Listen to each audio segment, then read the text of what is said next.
sobre o ministério pessoal. Isso que nós estamos tentando desenvolver aqui na igreja, que é o nosso comprometimento uns com os outros, para nos servirmos mutuamente, a fim de servirmos como conselheiros, encorajadores, discipuladores, é a palavra que nós temos buscado da Bíblia para introduzir na nossa maneira de pensar e agir. É o que somos uma comunidade de discípulos que estão sendo instrumentos de Deus para discipular outras vidas. Nós nos importamos muito pouco uns com os outros, não é? Quando se tem em parâmetro aquilo que a palavra de Deus nos exorta a fazer, nos ensina a fazer, e o que o próprio Espírito Santo nos dá poder para fazer, que é amar pessoas, servindo essas pessoas, edificando as suas vidas. Então, o ministério pessoal, ele tem sido esquecido, está esquecido nas nossas igrejas, nossas comunidades. E nós queremos resgatar isso aqui na igreja, para que nós sejamos, de fato, dispenseiros de Deus, instrumentos de Deus na vida um do outro. Então, o que nós estamos vendo aqui é que para exercer o ministério pessoal é necessário alguns elementos, são necessários alguns elementos. O primeiro nós já vimos que é o amor, não é? Nós temos que amar uns aos outros. E este amor é bem prático, não é aquele amor que é romantizado, aquele amor que nós costumamos ver nas manifestações da fraternidade universal, né? Mas é um amor que envolve o sacrifício, o conhecer, o entrar no mundo das pessoas, estabelecer uma agenda a fim, e nós sabemos o que é agenda, né? A agenda é um plano de ação, né? A fim de agirmos em prol e deliberadamente na vida do outro. Nós precisamos estar prontos para isso. Amar nos leva a esta posição. Outro elemento é conhecer as pessoas, não é? E nós já vimos uma parte do conhecimento que nós devemos ter uns dos outros, que não deve ser baseado em suposição, mas em conhecimento de fato. Daí a importância de, quando tivermos oportunidades, quando formos solicitados, fazermos as perguntas corretas, a fim de conhecermos de fato os nossos irmãos, não é? E não nos importarmos também que ele pergunte sobre nós, queira conhecer a nossa vida, além da casualidade, além daquilo que é superficial. E agora nós estamos observando, desde a semana passada, uma segunda parte do conhecimento, conseguindo conhecer pessoas, descobrindo onde a mudança é necessária. Agora, entendendo o seguinte conceito, que ministração pessoal não é moldada por fatos que você junta, mas pelo modo que você interpreta esses fatos, né? Depois de você perguntar e conhecer as pessoas, você precisa interpretar aquilo que você tomou conhecimento, os fatos que você pode testemunhar. E aí, aquela máxima que nós já conhecemos, que os fatos, eles são sempre interpretados. Nós nunca temos os fatos, nós temos a interpretação dele. Então, você está numa situação, todos nós aqui estamos no mesmo lugar, fazendo a mesma coisa, mas interpretações diferentes estão surgindo aí na mente de cada um. O que eu estou falando agora está sendo interpretado por você. Ou seja, você está pegando as minhas palavras e está dizendo assim, ele quer dizer isso, e aí já começa a fazer a sua interpretação do que eu estou dizendo. Interpretar, nós fomos criados para interpretar mesmo, não é? Não é errado em si fazer interpretações. O problema é quando nós tomamos a interpretação tendo como fonte o nosso próprio coração, o nosso próprio conhecimento. Aí geralmente nós interpretamos mal. Nós já aprendemos no começo desta jornada aqui sobre instrumentos na mão do Redentor, que a fonte, a lente que nos dá a boa interpretação é a verdade de Deus, ou seja, a sua palavra. Então eu preciso interpretar biblicamente as coisas, os fatos que me cercam, os problemas que me atingem, as situações que atingem o meu irmão, aquilo que ele está falando comigo. Enfim, eu preciso interpretar, mas de maneira bíblica. Então, essa é a aplicação, o objetivo para a minha vida. Preciso pensar biblicamente, de diversas formas, sobre mim mesmo e sobre as pessoas que Deus coloca no meu caminho. No que diz respeito ao outro, um dos jeitos básicos de funcionar como um instrumento de mudança é ajudando outros a pensarem biblicamente sobre suas situações e relacionamentos, pensamentos, motivos e comportamentos. Então, você já definiu o que é igreja? Você já fez esse exercício? Digamos que alguém pergunte a você, o que é uma igreja? Você já escreveu sobre isso? Já parou para pensar? O que é igreja? O que nós fazemos aqui? Para que nós servimos? O que é uma igreja? Então, se eu começar a falar assim, igreja ou vamos ser mais pessoais, né? Nós somos... Alguém bateu ali na porta, ou um amigo seu, você fala, vamos lá, vai lá na minha igreja, tal dia. Aí o amigo pergunta assim para você, mas vocês são o quê? Nós somos o quê? É difícil responder essa pergunta, não é? O que nós somos? Tentem aí. Uma igreja. Tá certo. Literalmente chamados para fora, não é? Mas o que é uma igreja? O que uma igreja faz? Por que eu quero trazer pessoas para a igreja? Por que eu chego para um amigo e falo assim, vai lá na igreja, vai ser bom para você? Por que eu quero trazer as pessoas para a igreja?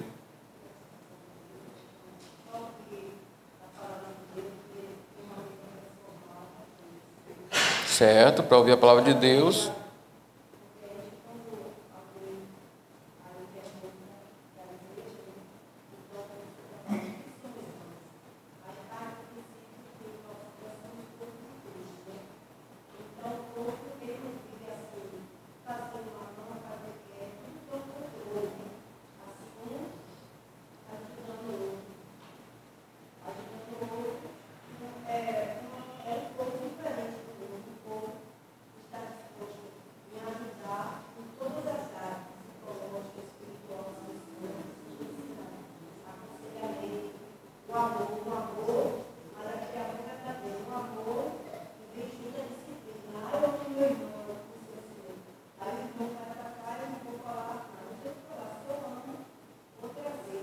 Certo. Então, Dona Lídia falou de várias ações que nós temos aqui na igreja, né? Ouvir a palavra, amar as pessoas. Mas para que nós fazemos isso? Essa é uma questão importante. Por que nós temos que amar as pessoas? O que nós pretendemos com isso? O que Deus pretende com a igreja? O que Deus pretende com essa comunidade? Então, se a gente não sabe para que a gente serve, a gente não consegue fazer as coisas direito, não serve para nada, né? A gente assistiu um dia desse, aquela animação, o Wall-E, né? É um robozinho, catador de lixo, e ele coleciona várias coisas. Dentre essas coisas, ele coleciona isqueiros. Ele tem lá um lugarzinho onde ele guarda as coisas e tem uma seção só de isqueiros. Toda vez que ele acha um isqueiro, ele coloca ali. Só que ele não sabe para que serve o isqueiro. Ele nunca pegou o isqueiro e utilizou, ele não sabe para que serve. Então é só para colecionar, não tem... E de repente a igreja vira uma grande coleção de gente, né? A gente fica aqui colecionando pessoas, números. Então nós amamos, nós somos chamados a amar, nós somos chamados a pregar o Evangelho, por uma coisa que Dona Eliude falou logo no começo, para transformar pessoas. A igreja existe, depois de glorificar a Deus, para ser instrumento de Deus na transformação de pessoas. Não trazemos pessoas aqui simplesmente para sentarem nos bancos, simplesmente para dar um número importante para nós. Elas não sentam aqui para ouvir o Evangelho. Essas coisas são ações. O objetivo é que elas sejam transformadas. Nós estamos aqui para ajudar pessoas a serem transformadas. Transformadas em quê? Transformadas em Cristo. em discípulos de Jesus, que são aqueles que seguem a Cristo. Então, quando nós entendemos que esse é o nosso ministério, esse é o nosso trabalho, é o nosso serviço, não é?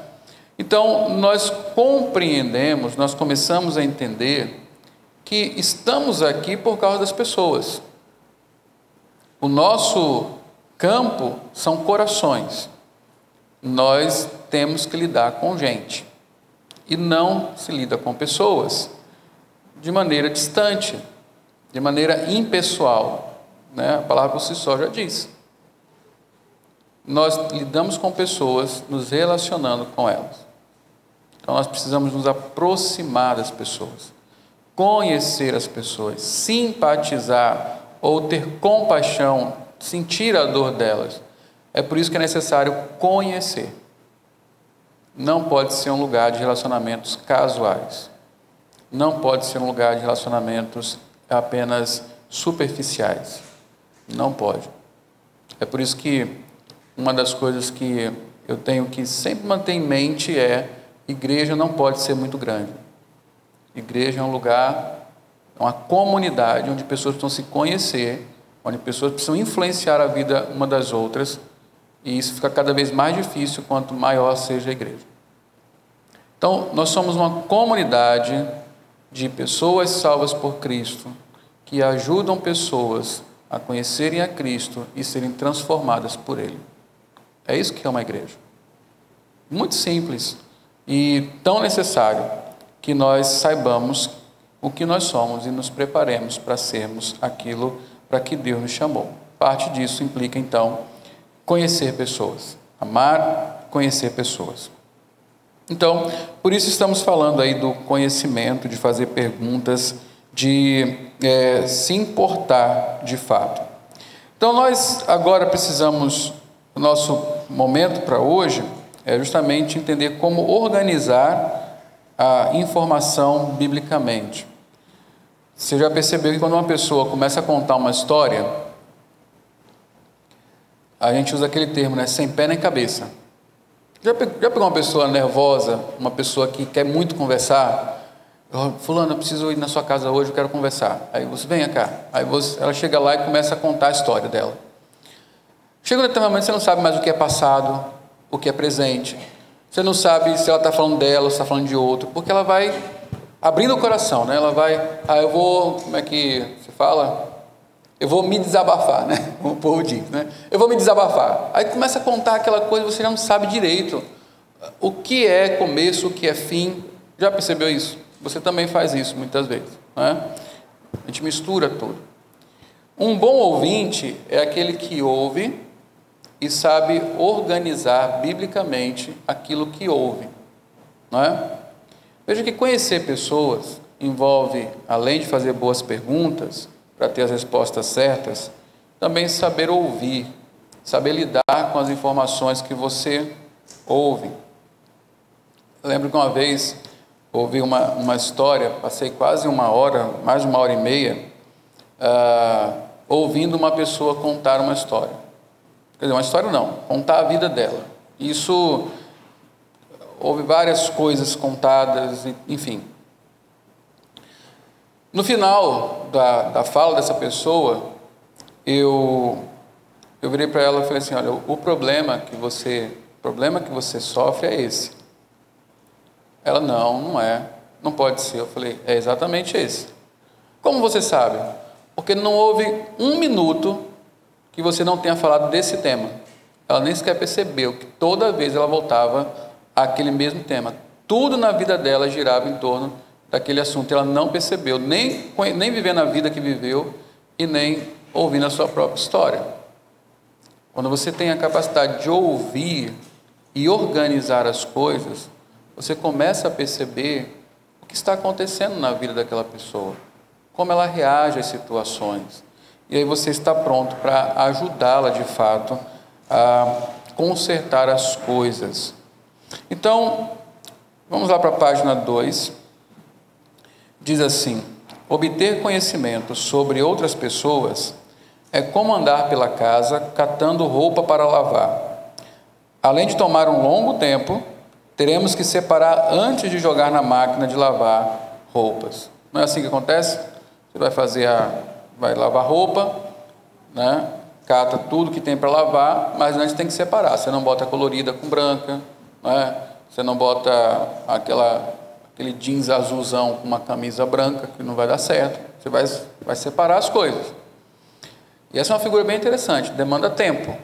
Veja que ajudar pessoas, ouvir pessoas, colher informações corretas, demanda tempo. Olha, nós gostamos de fazer isso. Nós gostamos de colher informação das pessoas. É que geralmente nós fazemos errado. Nós fazemos por meio de terceiros. É o que é a fofoca. Fulano, me conte sobre cicrano. Você pode passar uma noite ali, né, falando sobre cicrano, que você ouve atentamente. A Bíblia nos diz que isso é bom, mas sem terceiros envolvidos. Pergunte da própria pessoa o que você quer saber dela.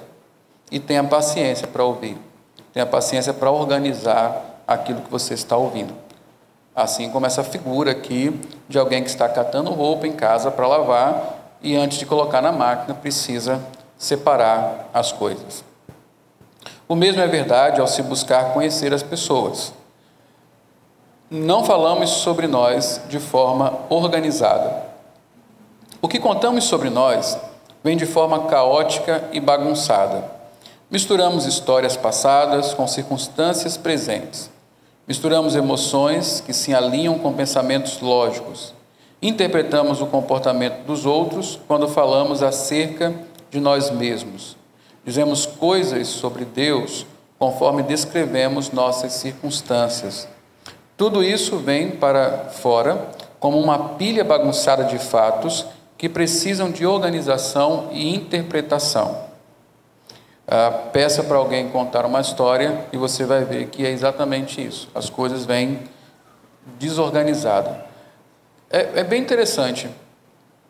Isso acontece muito entre mim e Raquel, né? Eu vou contar uma coisa para ela que na minha mente está organizada e eu costumo pensar o seguinte: se está organizado na minha mente, está organizado na mente dela também. E quando eu vou transmitindo a história, ela não entende o que eu falei, ou eu não entendo o que ela falou. Porque a maneira como eu organizei na minha mente não é exatamente a forma como ela entende as coisas. Não é? Todo casal acho que passa por isso, não é? Ou quem conversa, tem um amigo, passa por isso. Você começa a contar a história e de repente as coisas não estão organizadas. Então é necessário organizar. Uma maneira de produzir mudanças santas nos outros é aprender como pensar acerca daquilo que dizem de uma forma biblicamente organizada. Poderemos então ajudá-las a interpretar suas vidas e fazer mudanças que reflitam as verdades de Deus. Esta lição irá ensiná-lo como fazer isso. Vamos dizer que a esposa de João, Greta, pede para falar com você. Quando vocês se encontram, ela diz estar preocupada com seu esposo. João tem um progressivo pavio curto. Ele grita com ela e as crianças por qualquer coisa. Ele é crítico e exigente. Ele tem passado mais tempo no serviço e na maior parte do seu tempo em casa ele passa no computador. Essa é uma situação hipotética que nós estamos olhando aqui. Essa é a historinha que a esposa de João, Greta, trouxe para você. Esse é o caso dela.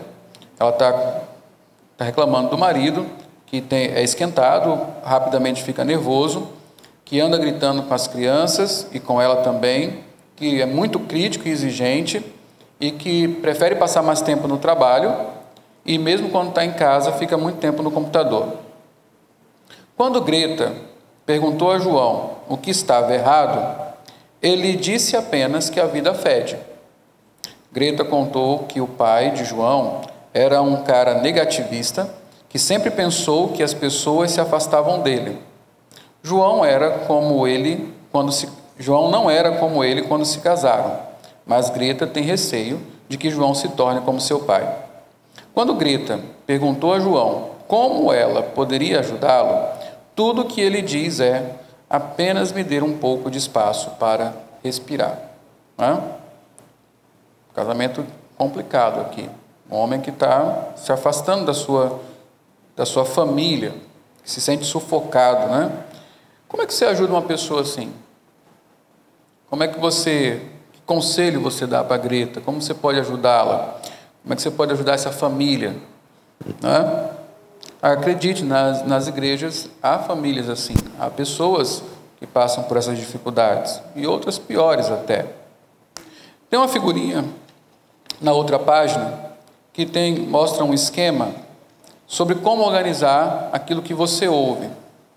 Né? Situação, respostas, pensamentos e motivos.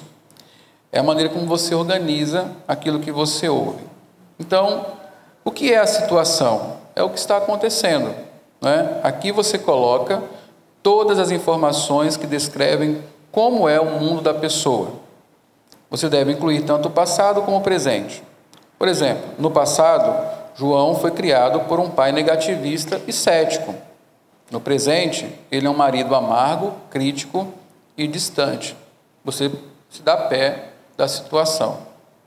A resposta diz respeito a como as pessoas reagem a aquilo que está acontecendo. O que a pessoa faz quando responde ao que está acontecendo. Aqui você inclui fatos que descrevam o comportamento da pessoa. João está gritando com a família, gastando mais tempo com o serviço ou ficando no computador em casa. Os pensamentos. O que a pessoa está pensando em relação àquela situação? Inclua informações de como ele tem interpretado esse mundo. Como é que João interpreta o mundo dele? A vida fede. E quais são os motivos? O que ele quer dessa situação? O que ele espera que aconteça com essa situação? O que a pessoa quer em meio ao que está acontecendo. Inclua aqui o que você sabe acerca dos desejos,